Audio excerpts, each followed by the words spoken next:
Hey, just wanted to give a quick shout out. We have our June workshop coming up on the 26th. That's next Wednesday. If you're listening to this on the 22nd, it's next Wednesday.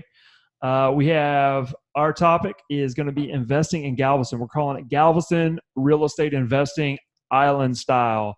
Timothy Church, who is no stranger to the Texas Realty Club community, he's one of our most popular speakers, and we're glad to have him back again.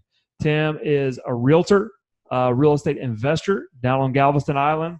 His portfolio includes, and listen to this, short-term rentals, commercial properties, and long-term rentals. So he knows a little bit about everything down there. He's got his ear onto the grindstone for the market. He'll be able to answer any of the questions you might have about investing on the island.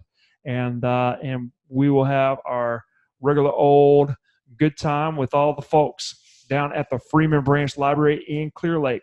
Now remember, June 26th, that's Wednesday, 7 p.m.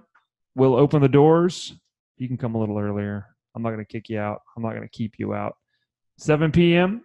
And we'll probably go till about 8:45 or until the library kicks us out, which normally happens. So hope to see you there. It's going to be a great conversation as usual. And I'm Rob Williams. See you next Wednesday.